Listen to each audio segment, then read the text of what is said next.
Maken, Deus Ex Machina.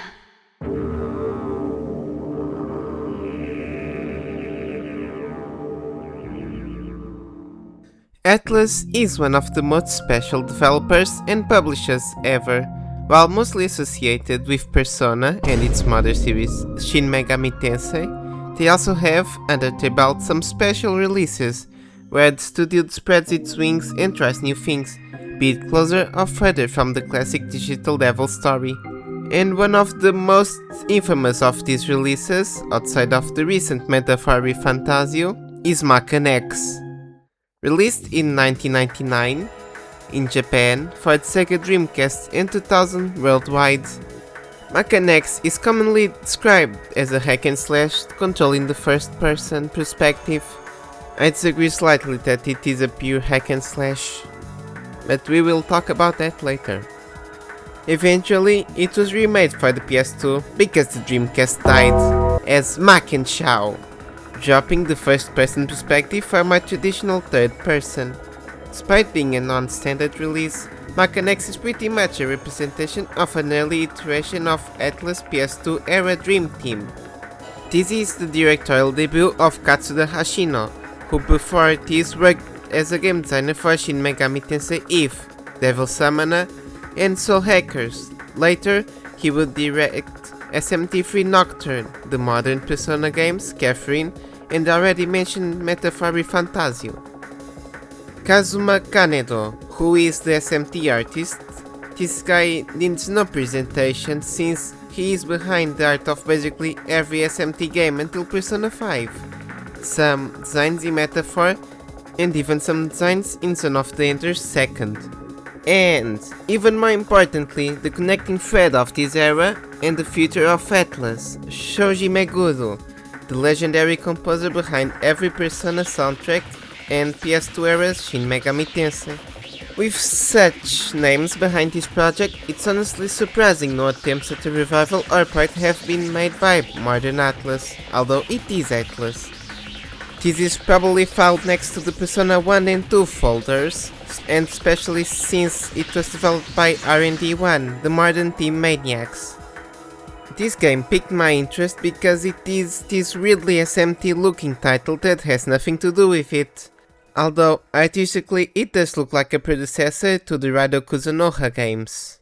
So, I have decided to play it and uncover the secrets of Maken X, the forgotten Dreamcast gem.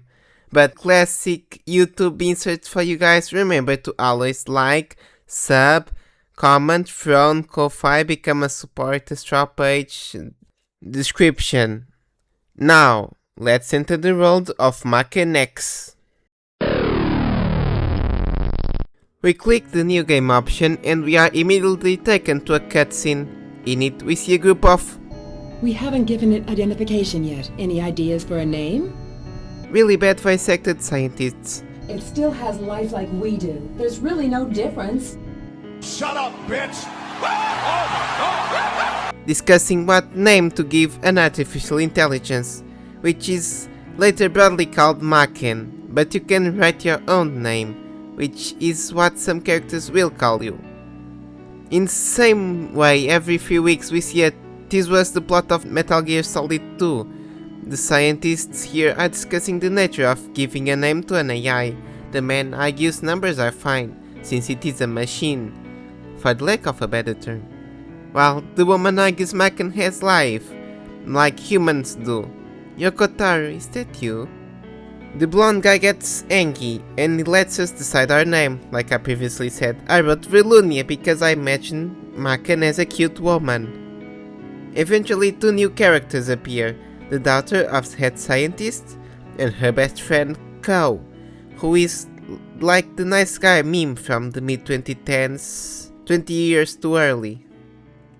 Kei's father, Hiromitsu Sagami, meets up with our youngsters and exposits that Maken is not really alive yet, and it has no Psy, and Kei, despite only being a curious teen studying, exposits even harder than him about how, to give life, they are going to transfer the Psy of a human to build up its artificial mind.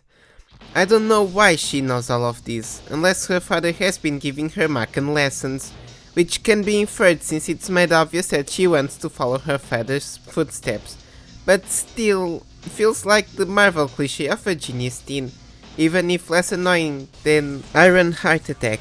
He contributed immensely to the field, so I won't roast Tony Stark off rip. But I don't have $1 billion. Tony Stark was able to build this in a cave with a box of scraps. Maken is woken up with the Psy of Li Fei Shao, who is Kei's private tutor and a Fukenshi or Blade Master depending on what version you are playing it, one of the factions of this world. Once Maken has woken up and has been formed, the laboratory is invaded by this Soviet-looking man. Later we discover it is Hake Andrei, a Russian soldier of our second faction and presumably evil one, the Hakes. Kei picks up Maken and goes after the soldier, who has kidnapped Chief Sagami after Li Fei Shao sacrificed himself. And like this, we enter the gameplay section of Maken X. First level, Kanazawa. The level tries to introduce us to the basic mechanics of Maken X, with heavy focus on tries. Basically, this is a first-person Souls-like. Yeah, I know, it's normally sold as a hack and slash, but that is partially wrong, considering it's far removed from what hack and slash games were and became. Although I'm not going to explicitly say that this isn't a hack and slash, but this feels like a strategic action game. You have one attack, one charged EX attack that normally releases a ranged attack for most of the characters at the cost of your health. The movement is slightly aged but quick to adapt. You move in the classic tank controls until you lock on into an enemy, where you now strafe and jump around them to attack the exposed backs or press the back button to defend and wait for an opening. The gameplay is fun but progressively makes you think about your position and the enemy's pattern in a 1v1 battle, which obviously makes group battles frustrating. That is why I said this feels like a first-person Souls-like, even if it predates Dark Souls. Because, like those games, this game rewards patience and analyzing every enemy's pattern. The game in its first level presents all the main mechanics that most enemies will follow, either being fully melee, ranged, with powerful but slow melee attacks, with the exception of one specific type of enemy and boss that is introduced later. This level pretty much teaches you all the fundamentals, even if you take 5 levels to finally stitch everything together. But the modern lenses the tank controls make this level a bit unbearable, until you finally adapt to them and understand the importance of the lock-on system, unlike modern games, where it is more useful to help shooting in third person or to use the shield. We progress to find Hake Andre, and when we defeat it, mostly by buying time while it is ranged, and then punishing him when he gets up close and locks on into attack. We are presented with the other main gimmick of this game, brainjacking. This is one of the coolest things about this game, and one of the first games that being able to brainjack characters is a main concept, instead of a select screen or whatever Boy and his blob does. We can unlock characters from all factions in the game, by defeating them or aligning with them, and a few extra characters like Ko in some specific routes, and Go Inaba from the next level. Speaking of which, after a small cutscene showing that Kai stuck in Maken, and a ridiculous looking guy that helped fund Maken explains that it has the powers of a god. We, as Maken, controlling Andre, are put on the path to destroy the Hakes and the god they serve by flying to China to encounter Li Fei Shan, the sister of Li Fei Shao, and we get ambushed on the plane, starting the second level. The seaplane! But I lied. First, Kei talks about her precious little life and understands why her mind is inside Maken. Then the funny sounding boarding ladies reveals that the plane was a trap. The plane itself is pretty straightforward. I mean, it is quite hilarious, the size of the thing, considering it is only taking one person. Thing. AI. I guess the research lab didn't have a smaller plane. And in here, we can control Go Inaba, which, fun fact, whichever character you end the level with, being Go or Andre, the other gets stuck and dies on this level. Both Andre and Go aren't that good, at least long term, but Andre is a character with a high jump and 7 on speed, which is a combo no other brainjacks have, from what I have noticed at least. Even if his health and power are quite lacking, the trade-off is quite acceptable, since you use jump to go around enemies, something strafing can't always deliver on. And well, time jumps are sometimes hard, or in certain levels to get 1 or 2 items that you will need with such a low health stat. Another detail is that this choice also chooses the level you will play next, with only Go giving you access to Hong Kong, while Andre making you directly go to India because he can't fly the plane.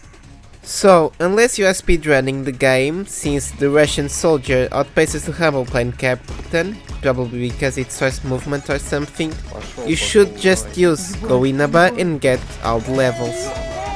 Finishing the level, we see a second cutscene where the scientists finally get the terminal connected to their end and discuss how Mr. Lee, the really guy's company, isn't legitimate, while Ko is still going crazy over Kei being unconscious. The scientists try to search more about Sagami and Maken, and we move on into the third level, Hong Kong, after a really out of place cutscene, which I assume the game just bugged, or they tried being immersive and really innovative in an arcade style game, but amateur RE1 levels of voice acting and late 90s 3D animation spelled the party of ambition. She received Chemu as a birthday gift. We start the third level, Hong Kong, which... hold on, let me kill this skater.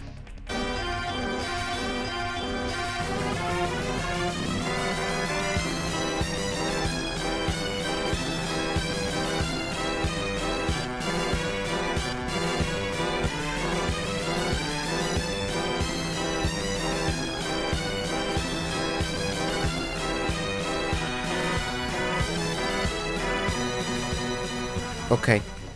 The level looks really cool, and the night sky with the rain and the signs makes it look pretty Blade Runner-y, but low budget, and in 1999. Maken makes its way through the streets, side streets and aluminium rooftops. Yes, aluminium rooftops, correct. Until we make it to the inside of a building. Making our way inside of the building, unfortunately our boy Go Inaba is not God's strongest soldier, which makes this section a bit harder than it could be. But if you crash the plane, you cannot visit Hong Kong, like I said, so this is probably the intended difficulty of the game, at least in the first levels. All enemies here have red eyes, probably to help identify them in the dark and look more like ninja assassins. And this is one of the coolest details in this level, as it feels like a proper underground mission, even though you are walking in a normal apartment complex. Can you imagine just taking your dog out and seeing a plane pilot fighting a few assassins?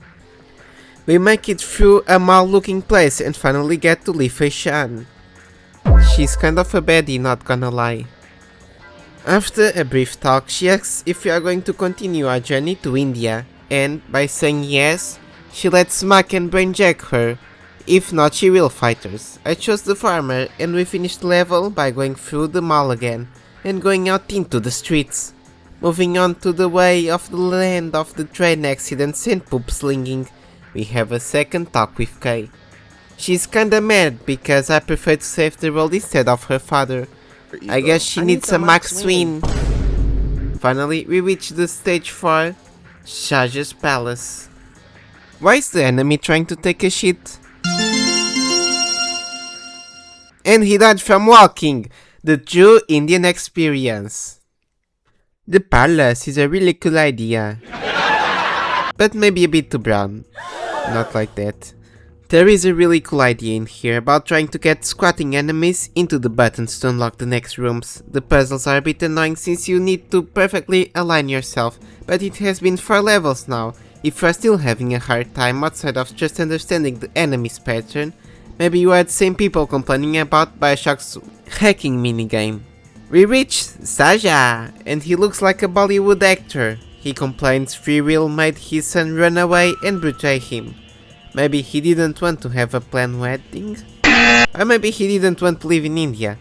After he recalls his whole missing family and draws his weapon, including a hand penetrator, the boss battle starts. I'd go in depth about how he works and how his attacks make it hard to find an opening if you aren't quick and patient at the same time, but I don't want to show how embarrassing my fight was for me forgetting the existence of the jump button.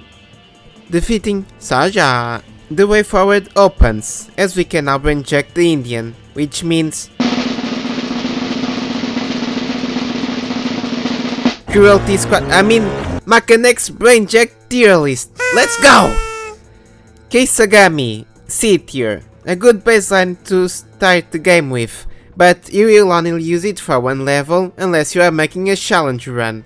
Andre, B tier, it's good as an early to mid game character to outspeed and outmaneuver all enemies, even if the strength and life are a bit questionable, but the high jump is rare enough to give the purpose after level 2, if you don't save Go and go to Hong Kong, that is. Go! D tier. It's really funny as a concept to possess random people, but Go is only a good example of it in a game outside of situational jacks to move the plot and a spoiler. Besides that, he sucks outside of the taser weapons. Li Fei-shan! B tier. She's a bit weak and doesn't do anything that well, but she is good for the first half of the game. And she gets some extra points for reasons. And now we have Soja, for a 50-year-old that uses his songs and movies to drain the people's soul, like modern pop stars, except my god Jesus! He's surprisingly good, except he's as slow as me when I get into my inflation cynical mood, and gain a copious amount of weight because I feel like it. And then lose it because I remember I like running. What was I talking about? Oh, smelly Indian, B tier, but above Andre to rage bait people. Except it's the home of Andre and funny memes from almost a decade ago, Motherland Russia, more specifically Moscow. After Case has the most obvious thing ever, of course. We reach the land of winter, and after looking at the marvel that is the square where the funny whipped cream building is, we see Kitty Pride. I mean Fukenshikati, originally. But calling her Blade Master Kitty is really funny. By the way, she tries to belittle us by saying Maken only defeated one Hake, but we have defeated 2, Andre and I'm under the water, so she immediately gets an F tier. We do a cutaway to the lab where we see Senior Alex Jones doom posting about the state of the world, and we get news. Dr. Guinness, a new character, has the chief's data, making him useless now outside of the daddy of K, and the already known news that K is sinking into Maken. Then the game has a peak moment of a 3D FPS cutscene of Maken moving, and find dead, but he has lost his soul, as the conveniently placed Blade Master Puss explains that it was too late, but we can still save him, motivating us, and especially Kay, into defeating the main villain, Geist? Oh shit, I just made the whole connection. After another talk from the Blade Cat, we finally are thrown into the world map to enter the mission. Yes, all of this was just plot exposition, you gotta deal with it! The level starts with 3 guys going inside the base, from a truck, to ambush us I guess. Besides the classic ninjas that we have been fighting, we have this new Sonic the Hedgehog-like guy that shoot missiles. But when you come closer, they try running away. The level is this Arctic base that is kinda cool but a bit too whitewashed for it to look nice. I think it would benefit from a bit more color to make it cooler. Oh my god! What are these flying things? They are enemies. They are annoying. I hate them. Hold on, I'm not ranking enemies.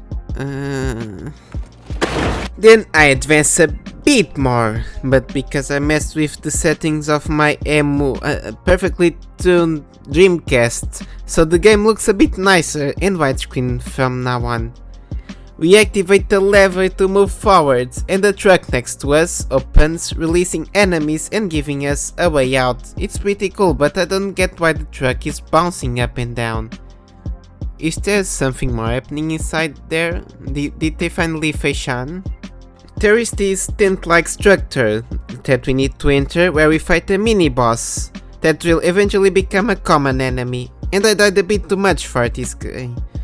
But I eventually kill him with my full gamer might, and we finish the stage, therefore finishing what I consider the first thread of the game, where it presents its mechanics, stabilizes the rhythm and difficulty by finally giving an option between London and Istanbul. The story branches here and gives different options on how to approach the game and its narrative, although the recommended path is to start with London, so of course I will start with Istanbul. Why are you making videos on fake games? Don't you want to leave the basement? But this game is real. What's the sin? Greed. I will investigate this. If you are lying, I'm putting you in a second basement.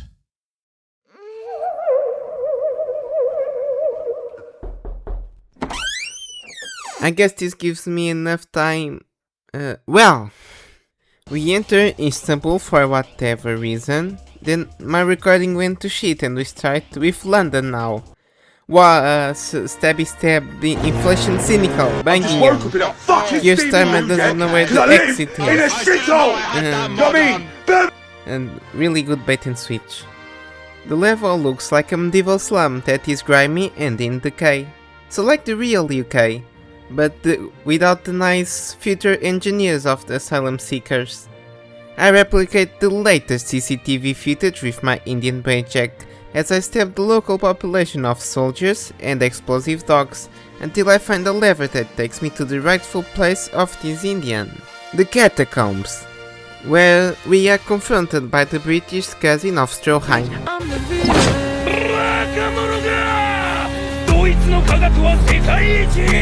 Making our way through the maze-like catacombs, we are constantly assaulted by the explosive doggos until we reach the end of the stage that clears our way to the weed and bicycle capital, Amsterdam. The level is a bit on the forgettable side outside of the big stone stairs, but it does its job well enough to not make me hate it. Now, I finally progress with the Constantinople level. The level employs these crisp rat looking things that are annoying to kill in the first room, which really is a tell on how friendly this level's design is. After activating a lever and fitting a horde of crisp rats, we move on to the incinerator room, but on our way we are intercepted by my dad in a butcher cosplay. I speedrun the incinerator, home of the Marios. I enter a room where these sarcophagus ladies attack us from behind and are indestructible if they are not moving. They are kinda annoying, but weak enough you will not hate yourself when fighting them. And they are easily shizzable by just making them ram into a wall and hit them from the sides. We then have a similar altercation with those letter-face freaks from before, which, unlike the ladies that require timing, hit right outmaneuvering and efficiency. Some jokes about sex can be made from these, but I don't want to burst all over your brain with this penetrating commentary. Then I walk around lost in the level for around 5 minutes or so until I pull up a guide and discover that I need to go up an elevator to go to the higher floors, then the ramps in the first room, and continue the level, as you can imagine. I lost gamer points with this, but at least I'm still above a game journalist.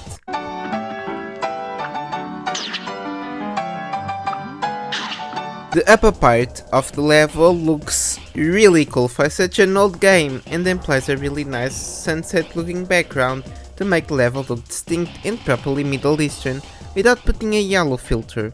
The stage ends with us getting into a cell block and getting out of the stage. But this will not be our last time in this level, because in this cell block I missed something due to doing levels out of order from the guide, and I guess from the intended route.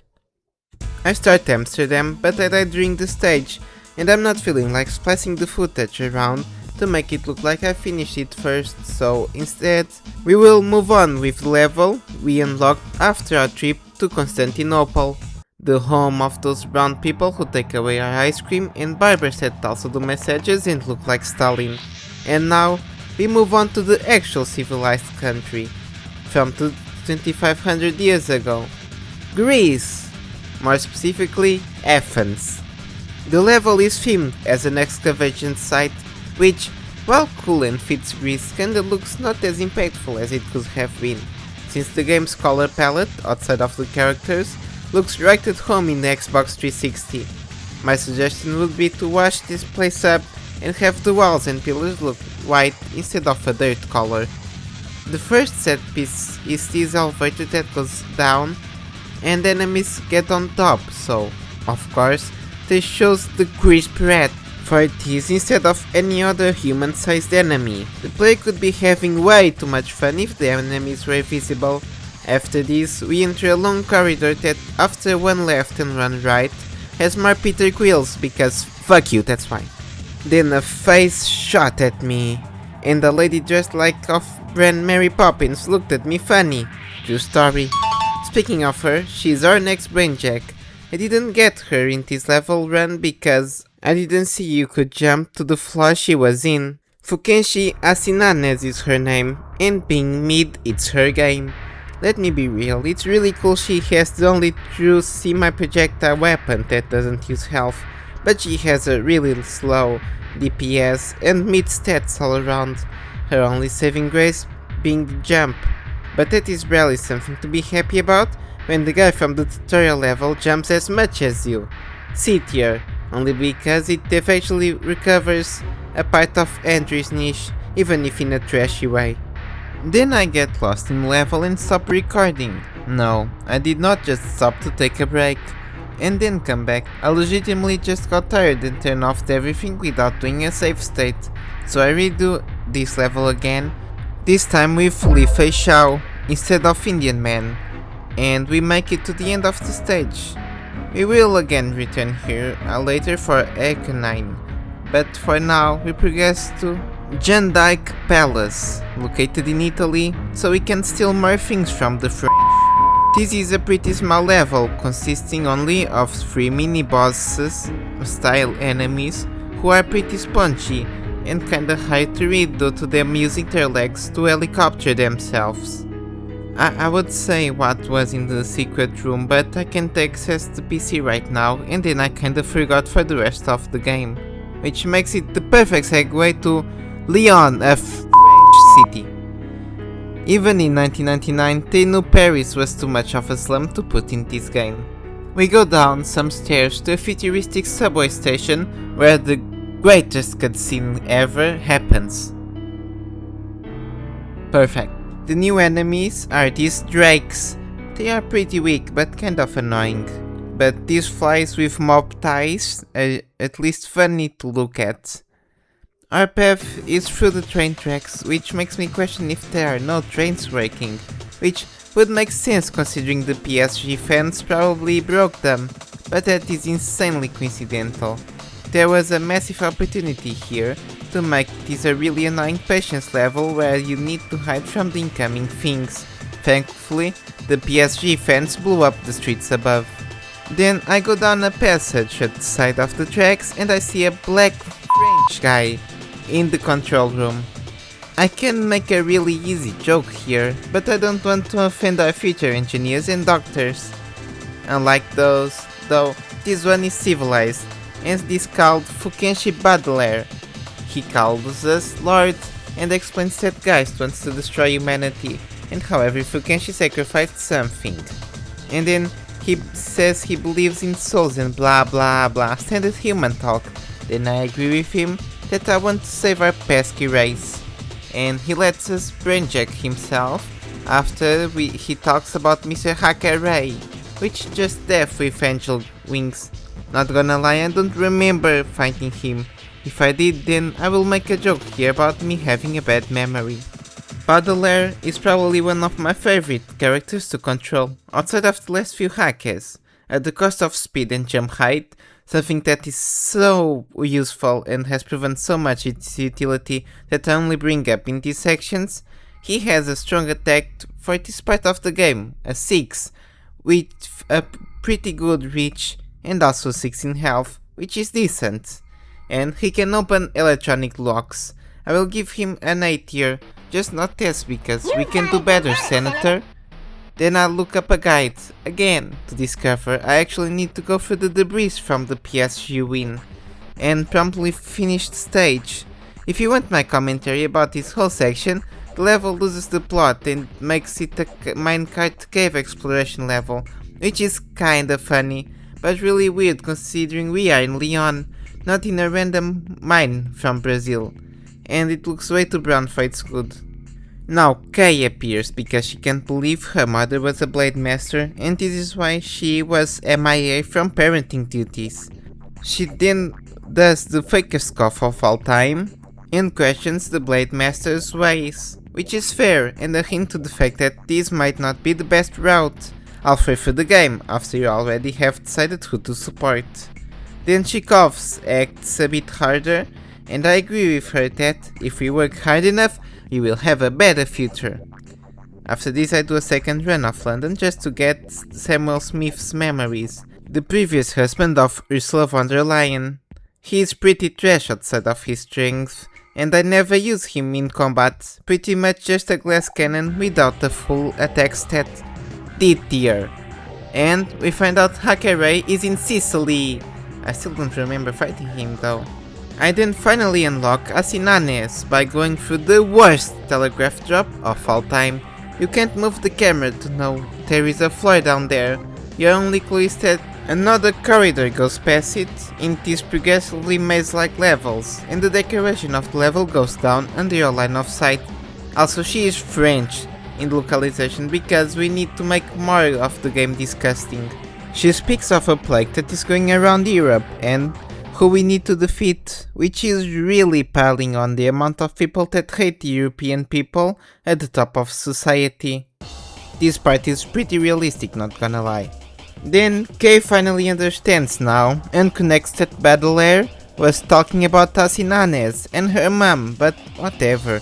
And then she becomes sympathetic for the Blade Masters after one single fight told her the sacrifice she did. And that's cause if we agree her mom did the same, I say yes, because it is the most obvious thing ever to respond, but saying no here would be funny because we would be denying actual events, even if unjustified, just to do a actually. I also redo the Constantinople level because of the prisoner I forgot, it's Balinka, the daughter of the guy that started petrification, hence why she is petrified. And she has some cool immunities, although I don't remember being petrified a single time to make her worth it. But she is just mid all around, so be tier for the effort. And now finally I go back to Amsterdam. Instead of being greeted with bicycles and weed shops, the level opens with a surprise suicidal dog and a city that looks like a 17th century slum, still better than modern ghettos I guess. The level is designed like a backtrack haven, with it making you go back and forth to unlock places and be able to go up to the roof levels. I reach the end of the stage, but go back through the newly opened sewers to the start of the level to find our next Fukenshi. The sewers are really long, and a clear way to pad the runtime of the level, even with some cool gimmicks, since they don't help the level stand out more. Quite the contrary, and pads what could have been a really cool short height-based level into just another corridor with a cool set piece at the start. They could have at least put some mutant turtles, TMNT style, in this level instead of more Germans. Fukenshi Romrod is a DJ and dated Hake Marguerite, so this is like a reverse Katy Perry and Justin Trudeau. I'd say David Guetta and Ursula von der Leyen. And like David Guetta, he is absolutely mediocre and only has one cool gimmick, in this case, the Ice Blade. Outside of that, He does decent enough damage and is really cool despite being kind of useless, and is the only way we can defeat Marguerite, so be here for this depressive DJ. Finishing the state, we get Kay looking like Michael Jackson in the Thriller cover and resuming Gramrod's story, and then she asks if I would like to be a human instead of a machine. We just say yes. And no, I'm not gonna open the Nier Automata-sized hole that the machine vs human debate is. At least not now. The next stage I choose is Transylvania. Oh my god, it's the land of Dracula and a European hero. We enter Dracula's castle and we immediately need to fight two sarcophagus crazy ladies for a warming entrance. The castle is really dark, making it difficult to navigate and appreciate the gothic vibes that level has. After a pretty long walk around the Count's property, we find Hakedaru, who starts thinking that he's him after questioning how he found his location, and then he goes over to talk about human nature and how his fire is actually important, and Geist will destroy humanity's indifference towards the disease he gave to his daughter. He sounds like the average redditor, yes. So I, of course, properly dispatch this waste of oxygen as quickly as possible, despite him being able to go invisible. Despite the gimmick to end all sanity, he is insanely easy to read, which is a blessing to deal with him.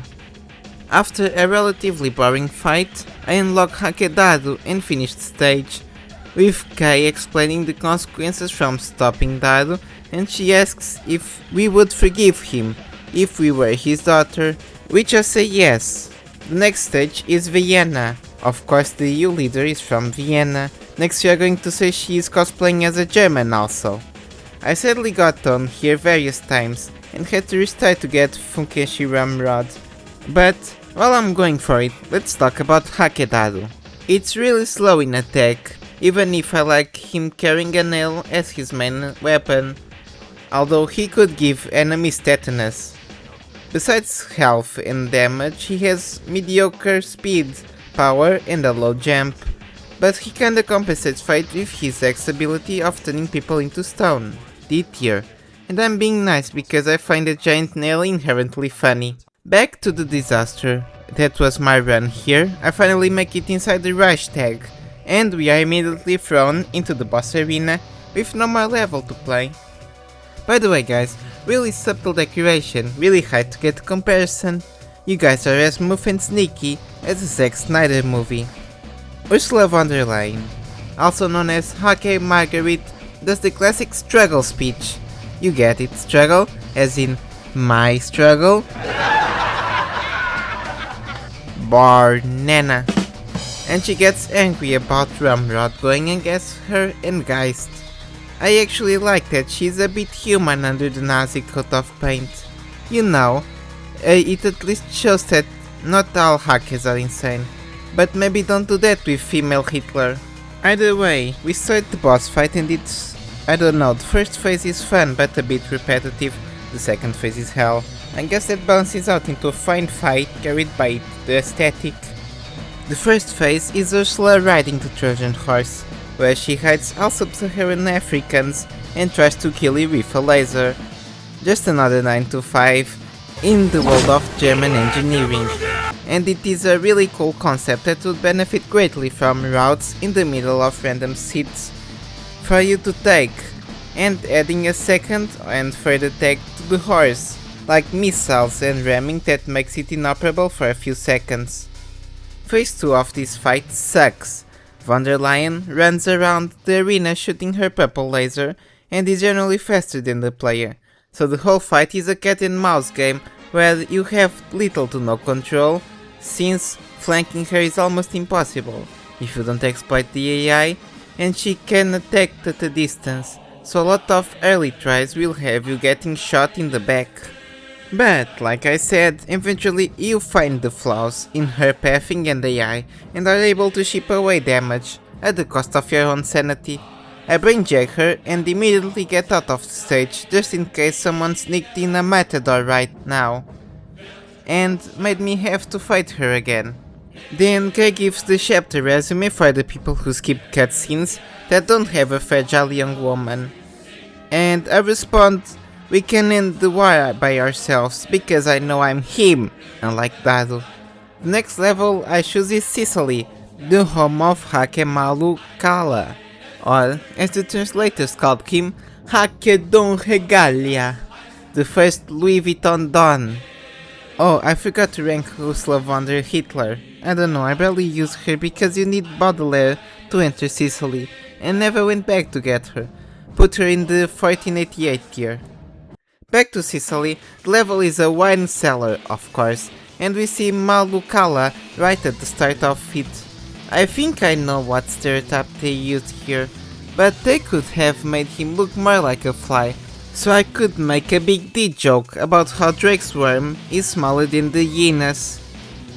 The level itself is just a few corridors of exaggerated wine production, while fighting drakes, until we find Louis Vuitton Don himself, and enter a great rap battle. We also battle normally, but he is the most generic Super Mario boss of the game and has no interesting gimmick since all he does is a ground pound and AoE attack to throw explosive enemies. I'd defeat him and brain jack him, obviously, and move on. Oh my god, Kay, shut up! I get it, I've been paying attention to the game. I'd still love you as a worm.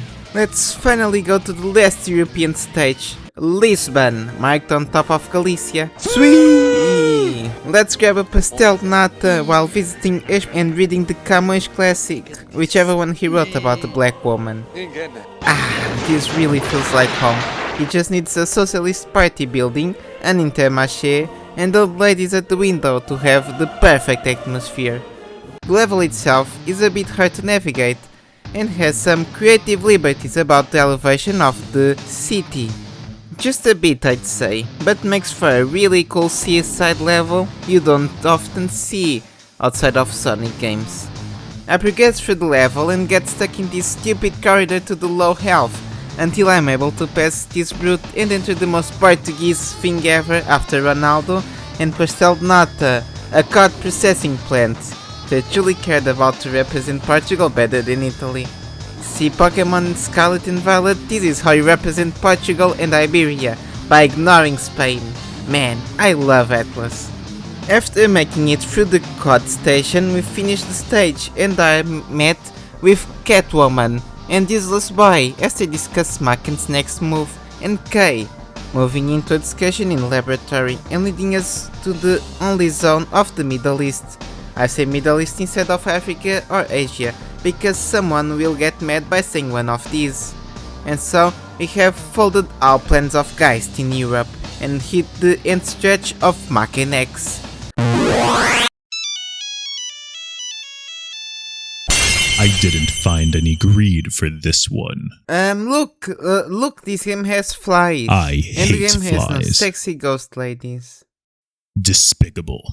I'll let you progress and I will file it under sloth then. For this next level, we travel to a very well known and deeply respected place in Arabian Peninsula, the Oil Palace, which is a palace made for true Americans.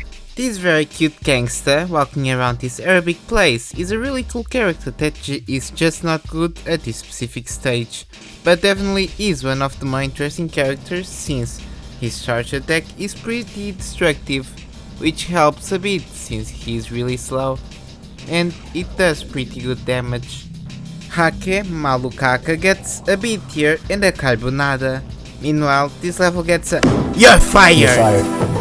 So, the US Interests Palace is kind of a trash level, mostly because it's inhabited by fire-breathing Muslims, magicians, and, fun fact, no character has a ranged attack in this game that doesn't consume health, so I picked the Wind Lady, Asidanas, I think that was her name, to try and offset them as much as possible. The level itself is pretty good looking and makes a great use of naturally Muslim and Middle Eastern looks, without stuffing women in burqas and terrorists in every corner. We reach the boss stage, which is this pretty cool arena with the globe in the middle, and the hake of this stage appears. An umbrella! also known as Hakeyufu, an exclusive to the Western version of Maken X, because the best way to appeal to an American audience is through defeating an oil baron.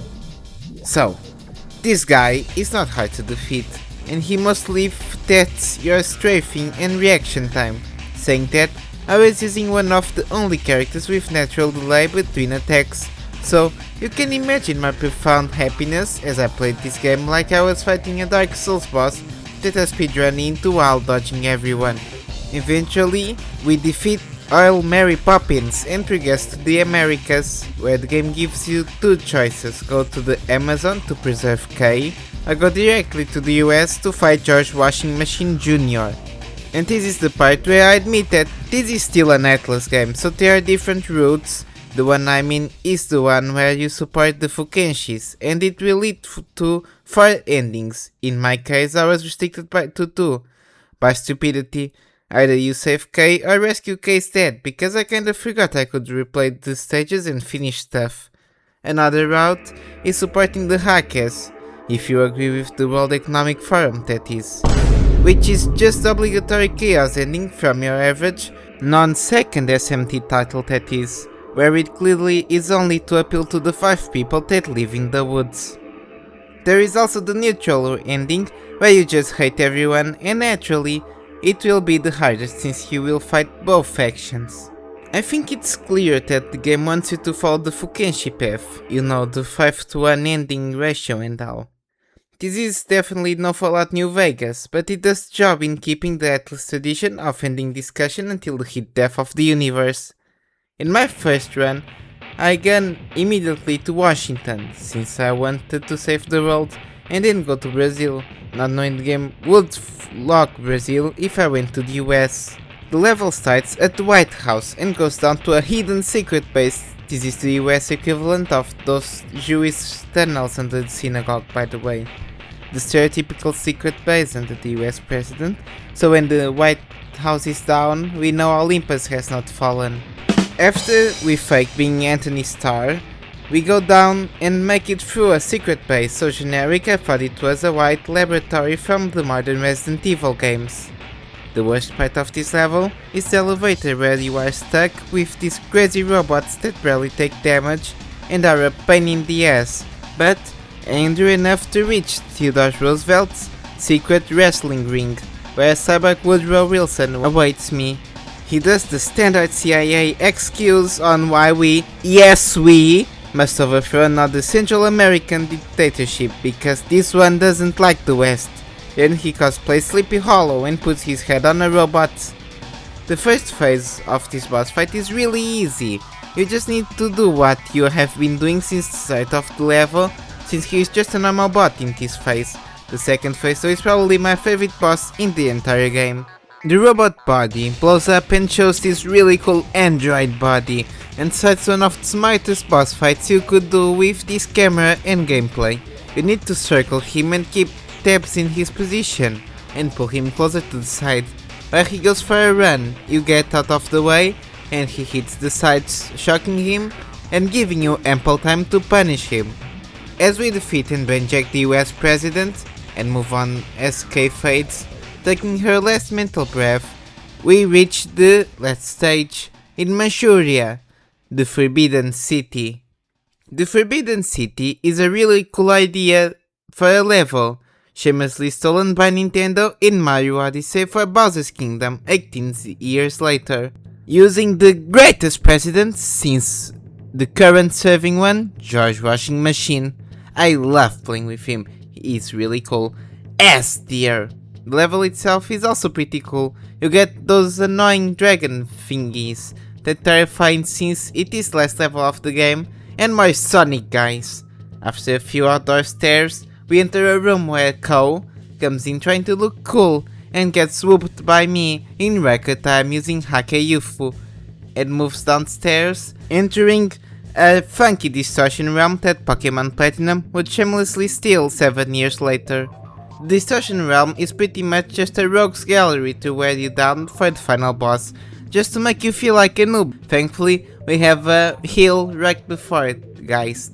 The man of the hour, Geist, is surrounded by those ender crystals and tries to convince you to join him, which I reject, obviously. Geist has various phases, the first one being kind of a pushover, and just a test if you actually understand the game's systems of parrying and dodging. The second phase though, is the game being a bitch and using a mechanic it has rarely ever presented, reflecting projectiles, which makes my attempts of this boss fight look really stupid once I discover how to do this. But this is the reason why I go back and do the other ending where I save K, with me destroying him in this original run after I do that ending. The only level I haven't talked about is the Amazon. And that's because the Brazil is a horrible looking country. The level needs to be in the Amazons, and even then it's one of the most annoying levels in the game. In it we find Dr. Guinness, and he stabilizes K, setting up the ending where K's dad dies. Notice how they didn't include any level in Africa. They could only include 2 slums, and they preferred Land of Crime and Soccer, and Land of Freak Accidents and Call Centers. Maken X is one of the greatest, oddest games I have ever played. The gameplay is disorienting at first, but unbelievably smooth, and opens the opportunity to some of the greatest momentum-based combat you can have. The fact this game was released in 1999 is honestly impressive. Very few games were this forward thinking at the time in terms of design and gameplay. If there was a second analog in the Dreamcast, I would not be surprised if the game beat Alien Resurrection by almost a full year. Despite having a forward-thinking style of combat, really cool and stylized visuals, a great soundtrack which you should have been listening to in this video, and a really interesting story that is quite modern for the time, beating even Kojima in the AI race by 2 years. But of course, if a game is this innovative and worst of all, Japanese, you can expect low sales, especially in the West. The Dreamcast version only sold a bit over 184k units, which is not the worst result, but it definitely is, since we are talking about a niche system, even in its heyday, that barely had games, 248 in the US and a bit over 200 in Europe. Even then, it can be considered a modest success, since it's still the 64th most sold Dreamcast game and sold more than a few Capcom arcade parts like JoJo's, and other staples like Shenmue 2, Quake 3 Arena, Time Stalkers, and Echo the Dolphin, Defender of the Future. I'm sorry, this list is really embarrassing. Maken X did not sell well, but this is 100% the fault of the Dreamcast being dead by the year 2000, when most of these games were released. There was hope for Maken X though. Like many games of its era, they would jump ship to the PS2 as a way to fish for a few more sales and get a new audience. So the team at Atlus decided to give this weird niche game a new chance in the next big thing, birthing one of the most bizarre parts ever conceived by a human, Maken Shao. Maken Shao might just be the oddest thing ever conceived by a man.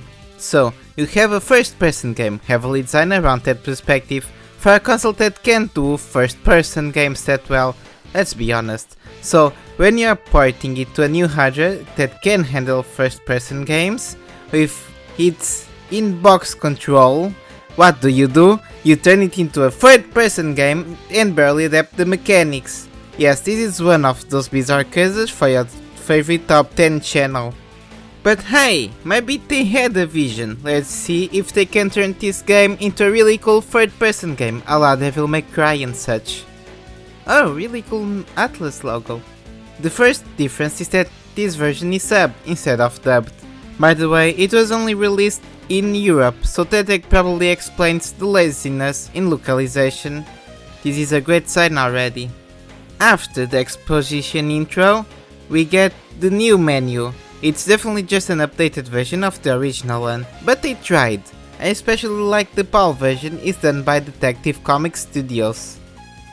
I progressed through the cutscene like the original, but now the naming menu has a picture of K for some unknown reason. Everything is the same as before in the cutscene though, besides the fact that it's pre-rendered now instead of in-game, which is a bit of a bummer honestly, since this doesn't really look like an early PS2 game, as much as the competition at least. As the cutscene ends, we go into the first corridor and the controls are already a doozy. You must be thinking, oh, how do they translate the Dreamcast first person gameplay into the third person?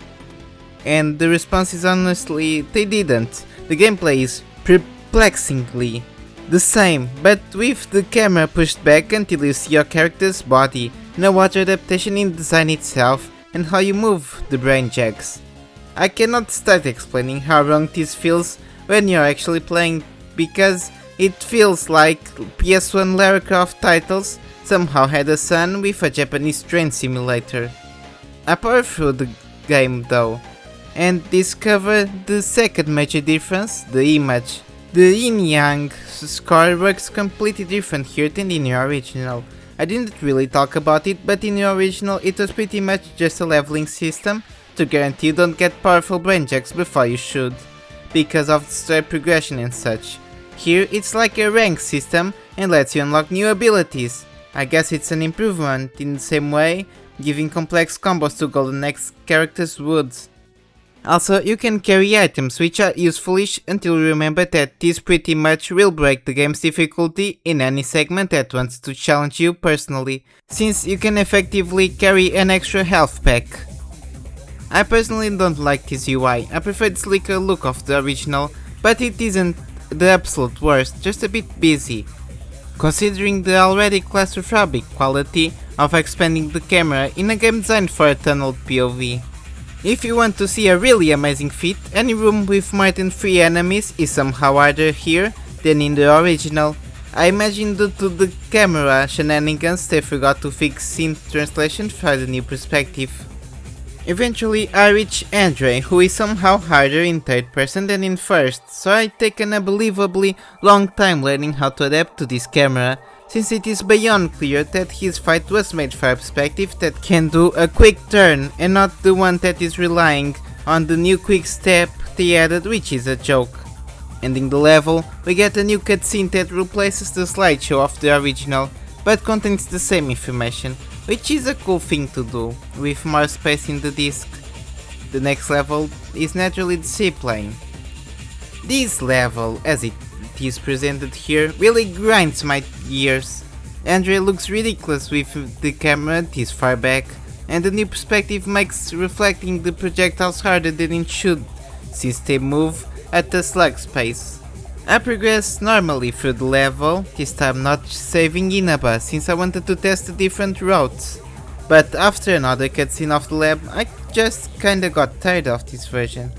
This is a fine concept for a remaster in the vein of adding a third person to the modern Resident Evil games, but this kind of sucks to play. The new combo unlock mechanic feels really forced after playing the original, since the game even now doesn't hold any enemy that justifies complex inputs.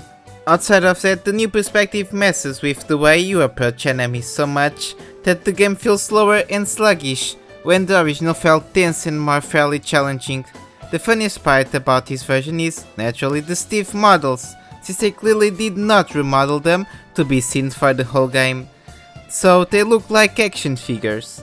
The only real quality of this version, besides being accessible for some peasants and not being stuck in the Dreamcast, is sub cutscenes, which preserved this game's stories to English audiences without the Dreamcast localization.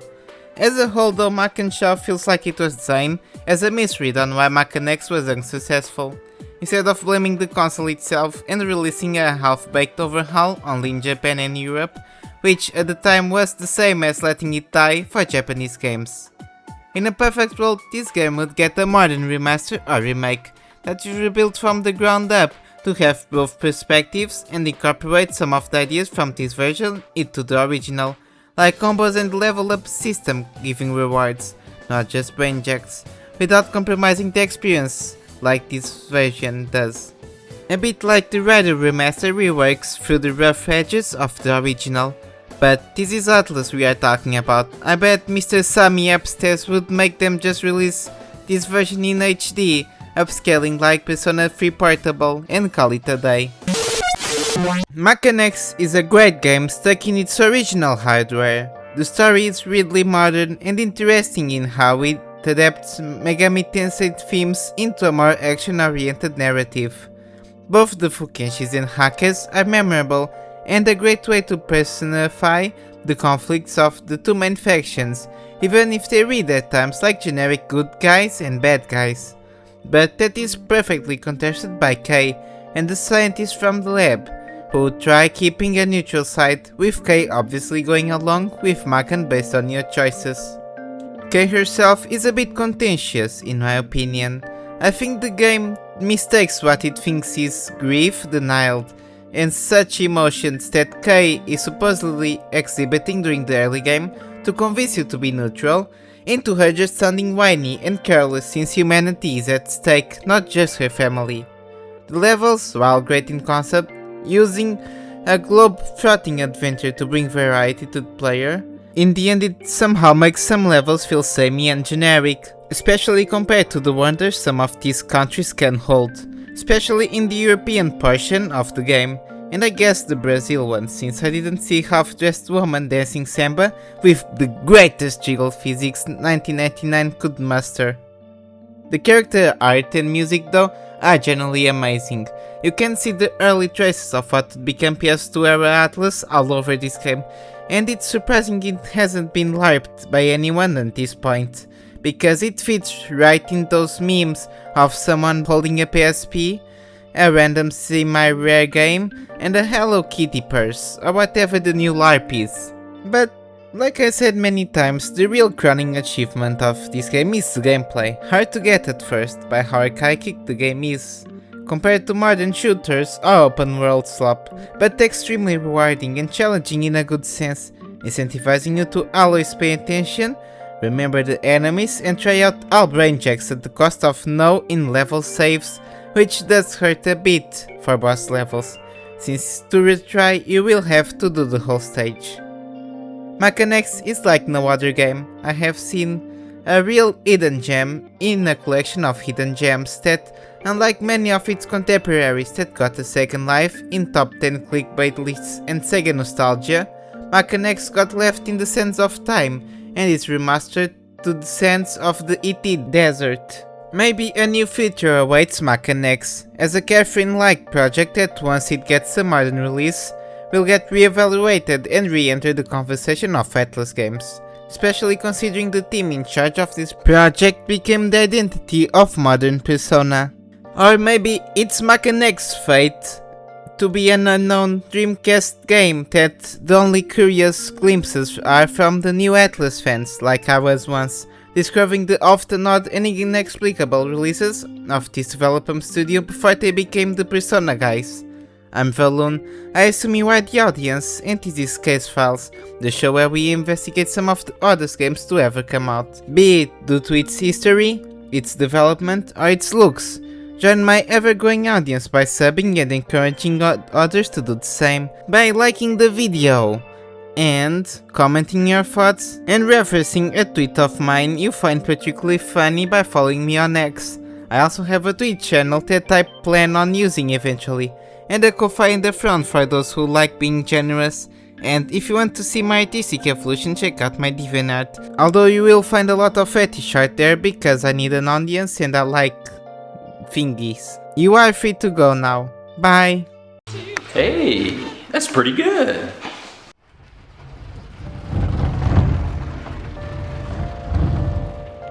Hey, I have great news, my little detective. Little? The board was so impressed with the way you found sins in this game that we are getting a bigger budget for the next episodes. So I will upgrade you from living in a basement to the attic of the new house I'm building. Wait, a new house? Exactly. So pack up your stuff and let's move out. You are moving up in life. Literally. Oh my god, thank you! Thank you, Mr. Hellgate. I will not disappoint. I will work twice as hard and stream twice as often. I'm so happy to not have to see ghosts while eating lunch anymore. No, Joanna is coming with us to the new house. Isn't that right, baby? Yes, baby. Yes, I miss you so much. What about Casper? Hi, finally someone. Well, that was a Deus Ex Machina. That's all, folks.